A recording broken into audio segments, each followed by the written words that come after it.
Good morning. Happy Friday. Damp Sam at Damp Sam Towers. I've been listening to a programme on Radio 2, Jeremy Vine, and it actually were on my birthday. So if you look back through Radio BBC Sounds, you can look on 23rd of February, Jeremy Vine, and he did a section on damp, on mould and damp. They had a few people on, they had a surveyor on, and they also had a guy on who had a campaign that shamed the local council into taking action and doing repairs on, I think it were a tower block or something like that. So covered in black mould, and there's been a lot of things in news highlighting, social housing and people living in squalid conditions. And what I found interesting was that what the people have been saying is that the council have been ignoring their pleas. They've been saying that they can't go out for one reason or another, but something that I'd not thought about is these people that live in social housing can't afford to have a damp surveyor to go out and do them a report, so then they can take it to court. It just never even crossed my mind, because it is expensive for a mould or a condensation and damp survey to be carried out. One of the reasons is because you're paying for surveyor's time, you're paying for not just to visit site, you're paying for him to prepare a report once he's done his survey. So you're not just going out there like sort of whatever it's going to take. So if it's an hour's drive, or half an hour's drive, and then you've got to spend an hour on site, you're taking your notes, you come back to office, and then you prepare that report. So you took your photos and you put it all together in a report, and then send it off to people that's paid for it, and it all takes time. And also that time is sort of part of the price from what you're paying, is to do it all the time the surveyor's spent getting his qualifications, sitting with his head in books and going to do courses for days and weeks on end, and all that experience that someone else has not got. And all that experience, there's only a limited amount of damp surveyors that have got these qualifications and that have got credence or credibility. You've got your RICS surveyors that do like a general overview, or they can be specialists in structural damp, but they're not structural problems, but they're not specialists in damp. They can do you a survey, but if you're contemplating on doing legal action or going to court and taking legal action, you're probably better off getting a damp surveyor to do it. And what the kind of takeaway from this radio program is that it's they were trying to say it's partly tenants, because you had a landlord phoning in, and she were kind of blaming it tenants, which is wrong. She would old classic thing that she came out with was that tenants have been drying clothes on radiators. But I'm sorry, if you're living in an high rise, you've got no way to dry your clothes anyway, unless you take it to laundrette. Everybody dries clothes inside. Everybody, especially in winter, and there's nothing you can do about it. There's just nothing you can do about it. People are always going to dry clothes on radiators. They're there's always going to be a source of moisture. So what do you have to do? What do you have to do to counteract that? What you have to do is provide more adequate ventilation, more adequate insulation, and that's the key. Get that balance right, and a bit of education to your tenants. So you give them some leaflets. Whether they're going to read them, it's debatable, isn't it? It's really debatable. But if you can give them that information, and give them a mouldy, just bear with me. I'll get a mouldy.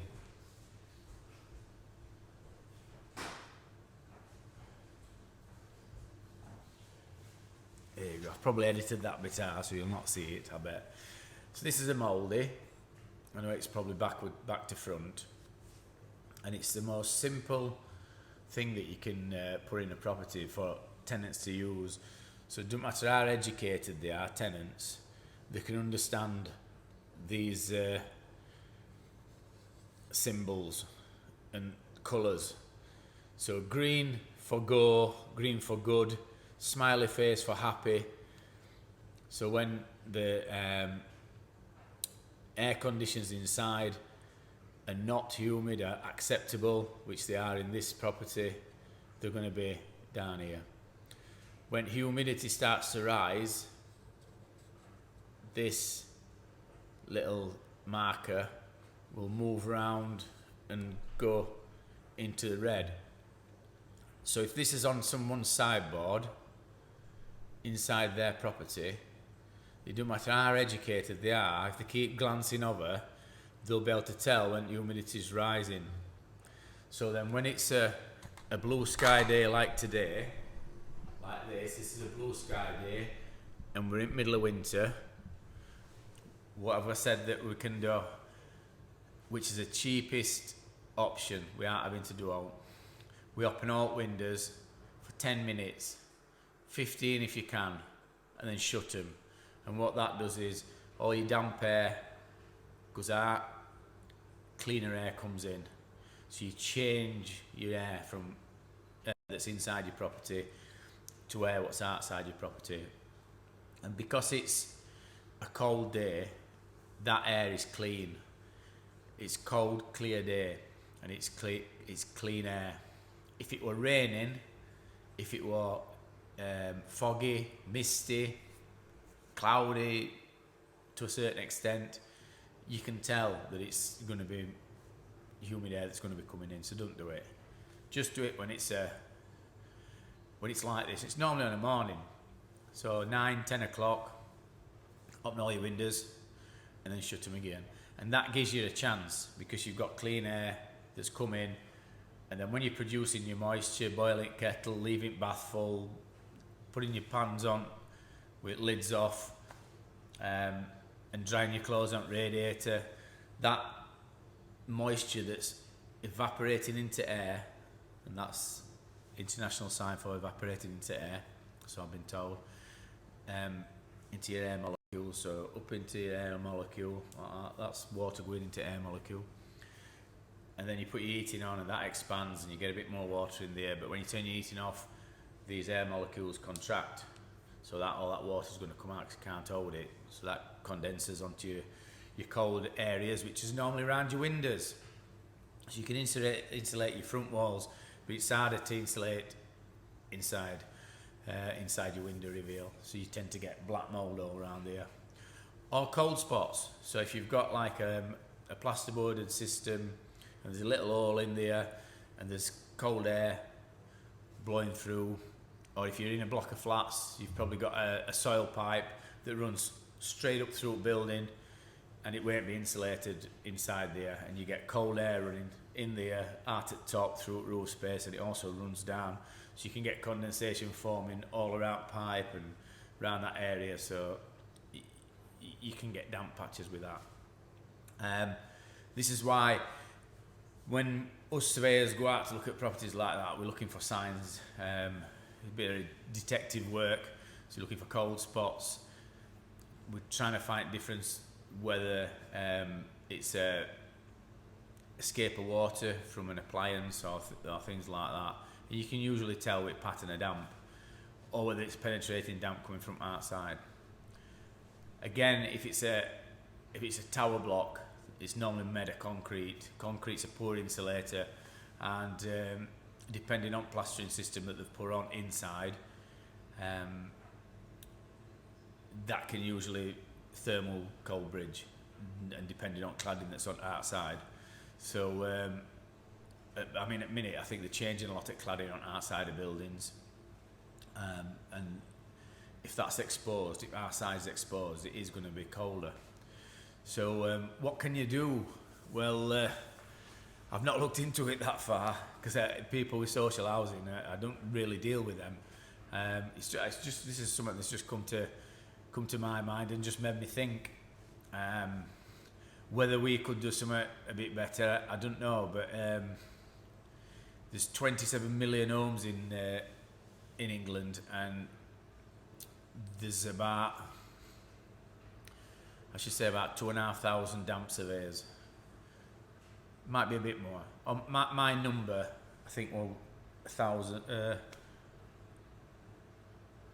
I think it was 1,000 and something.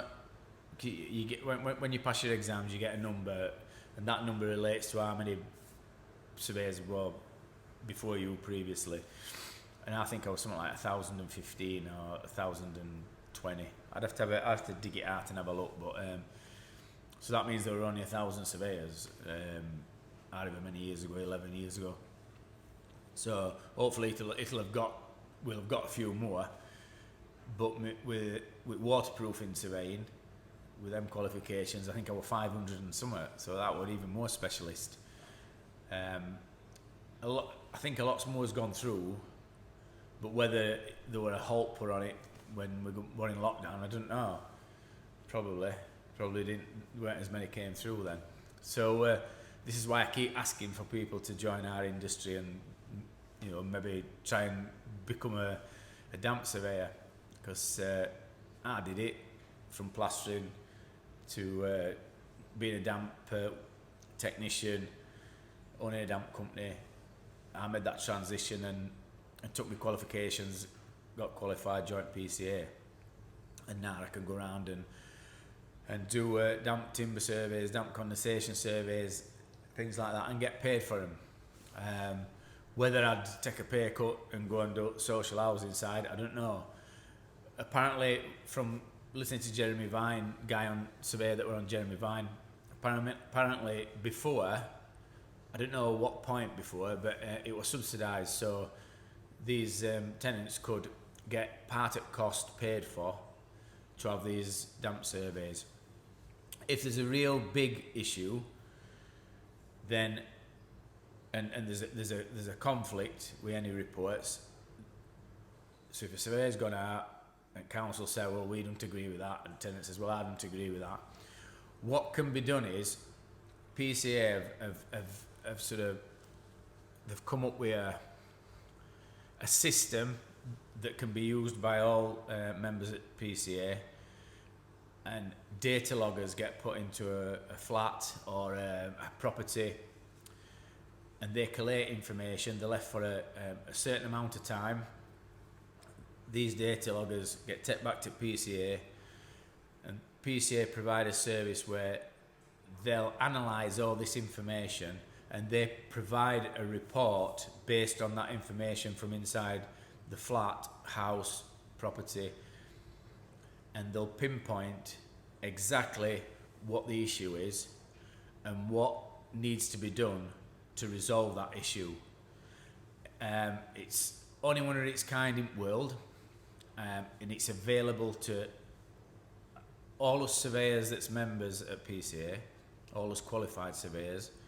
I've never had a call to use it, but I'm not listed. I'm just a small company, but I believe there's a lot that has used it, and it works brilliantly. And it sort of it rules out any arguments. So once this system's been put in place and that report's been produced,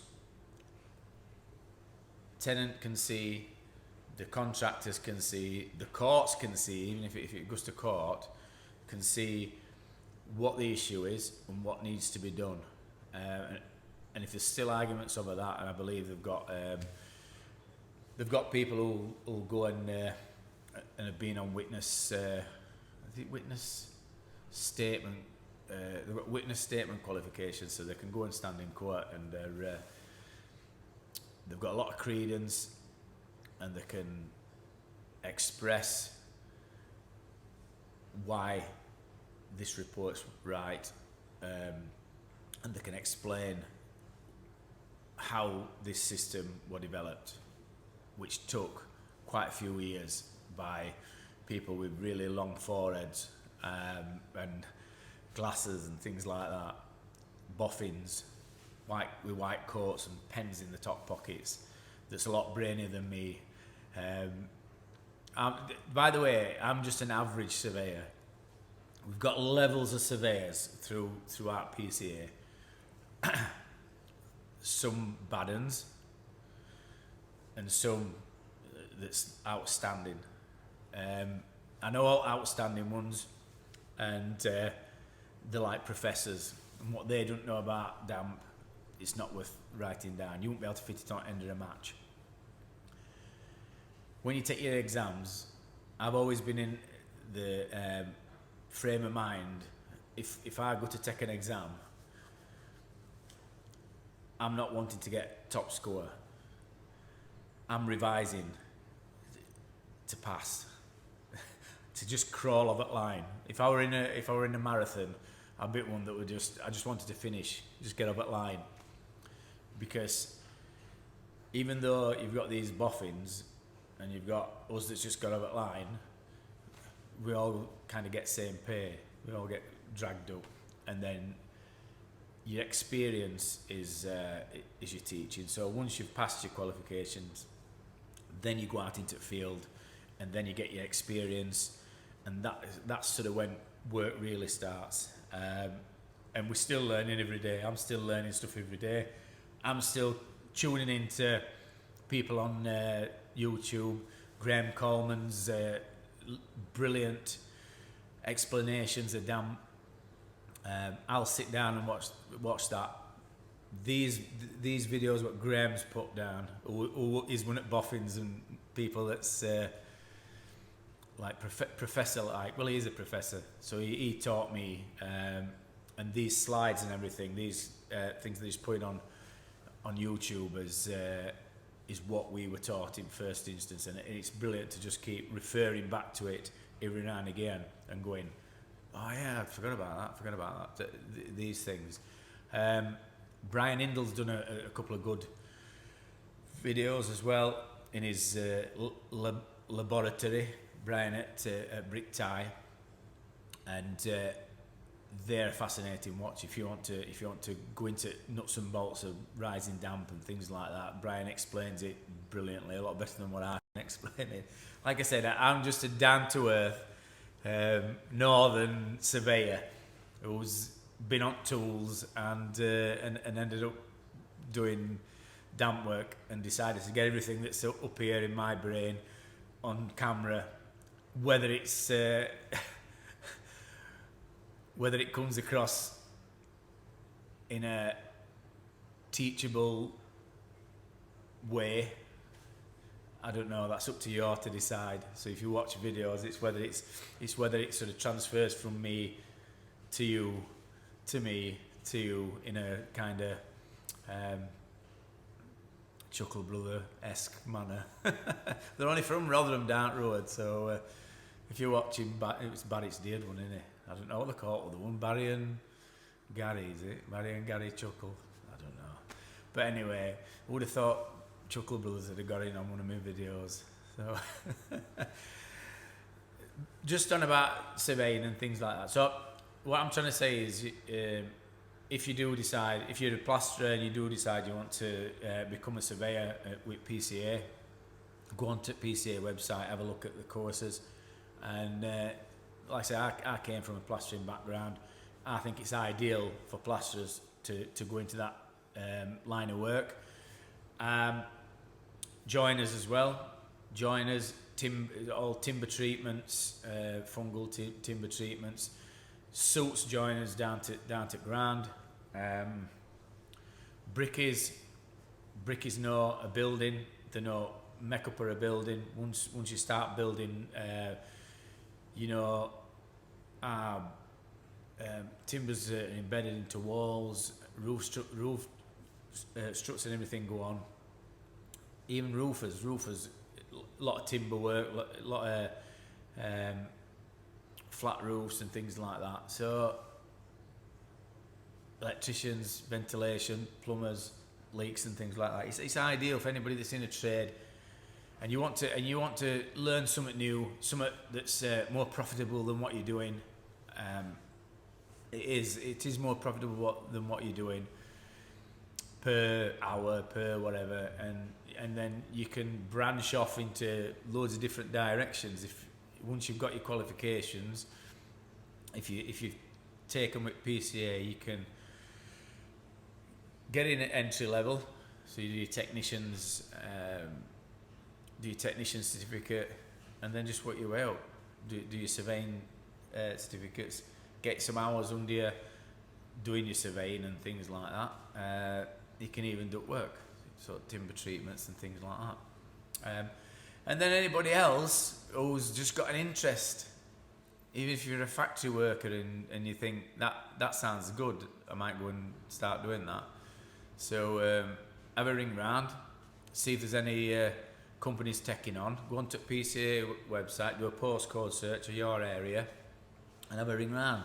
See if anybody wants any labourers, stroke technicians. Start at bottom, learn how to do it, learn how to knock off, learn how to drill and inject, learn how to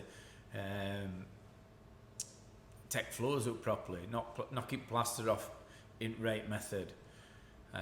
Different systems are putting plaster back on, storm drying, waterproofing, all these different ways you can stop damp in your properties, and then you can look at ventilation, insulation. So it's been a really interesting half an hour. It's only half an hour. So if you go on BBC Sounds, search for Jeremy Vine on 23rd of February, which was my birthday, which is a massive coincidence, and other coincidence as well. So the first record that comes on after the Talk About Damp, Simple Minds, someone, somewhere, in summertime, one of the best songs ever, 1982, bought that album, which I think what they call album, but it was an album that had Glittering Prize on, and what other one? I think it had 3 songs that had been in charts, somewhere in summertime, and I bought that single, which was a picture disc, and I think it's worth a bit of money. They were good, but then turned into oddballs. And I watched. Then this song's from a live concert that they did at wherever it is, in Roundhouse or whatever, Albert Hall or somewhere like that, for Radio 2. And I can't watch him. He just no.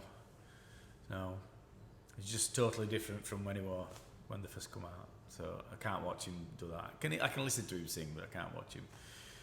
Jim Kerr. And I did watch that concert. Me and Mel we were flicking through channels, and it came up, and I'm like, oh, Simple Minds, and that were on that song, which is another coincidence. And I did watch it, but kept saying to Mel, I can't watch him doing all this, like, it's nearly 70-year-old doing all this, like, trying to new romantic dancing like he used to do anymore. Probably in his 30s when that were out, but anywho. So this is my Friday video, and I hope it's been interesting for you, and I hope you get some value from it, and I hope I point you in the right direction. And it just goes to show, doesn't it? Not all damp is rising. See, keep on saying it, keep on saying it, keep on saying it. It might rub off, and when you see me when I'm out, you'll be shouting at me. Not all damp is rising. Damp some, and you just cringe, wouldn't it? Happy Friday, and have a brilliant weekend, everybody. And please subscribe and what's the other thing? Press like button. Press like button. Write a review. So I'll answer your questions if you write a review. Probably forward you to us WhatsApp channel. And watch out for podcast that's coming soon. Yeah, podcast coming soon. I'll just up your date here on that because I did an interview yesterday, my first interview with someone. I've got a couple more lined up. I think I've got 3 lined up. I've asked someone today if he's watching. I hope you're going to come. You know who you are. Friday, I texted you this morning, old lad. I think it'd be a really good interview. Me and him talking. You know who you are. So get in touch. Don't be fobbing me off, saying you've got to fit a knob, old lad. So hopefully, by the time this goes out, we'll have been sat down and we'll have done an interview. I'm looking forward to it because I think it'll be good. It'll be funny. And I've got a few more lined up. We've got 2 proper shows already in the can. Yeah, I don't know why I did that, but in the can. That's kind of editing and stuff speak. And then hopefully when they get in touch, we've got access to be able to get these videos a bit better edited. So rather than me wandering off and picking stuff up off outside, you'll see a lot of this and me talking 100 mile an hour, and then so which apparently is our people like it. So again, enjoy your weekend. I will go in 5 minutes. I go on. See you later.